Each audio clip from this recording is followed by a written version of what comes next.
शहर कायद में साफ पानी की एक के बाद एक लाइन लीक होने लगी। घरों में पानी नहीं मगर सड़कों पर खूब बह रहा है। साइड के इलाके में फैक्ट्रियों और आबादी को फराम करने वाली लाइनें लीक के बाइस शहरियों की तफरीह का बाइस बन गयी।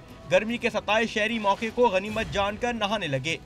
जो भी कोई ड्यूटी पे जाता है तो भाई यहाँ से नहा के जाता है, जो जब कंपनी तक पहुँचते है तो उसका जो है ना जिस्म थोड़ा वो सुकून में होता है। हम ड्यूटी पे जाते हैं, लाइट नहीं होता, इसी वजह इधर नहाने आते हैं।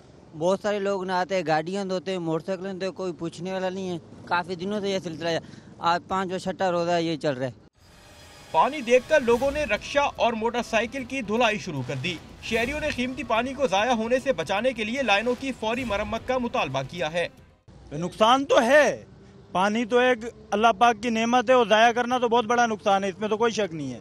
लेकिन मजबूरी में बंदे करते हैं, शौक से तो कोई काम नहीं करता है। ये पानी की लीकेज से साइड शेरशाह पार्क कॉलोनी और गार्डन के इलाके मुतासिर हो रहे हैं। चंद दिनों के अंदर हजारों गैलन पानी बहने के बावजूद वाटर बोर्ड हुक्काम की जानिब से अब तक मरम्मती काम शुरू नहीं किया जा सका। कैमरामैन उमर शाह के साथ मोहम्मद रजा, डॉन न्यूज, कराची।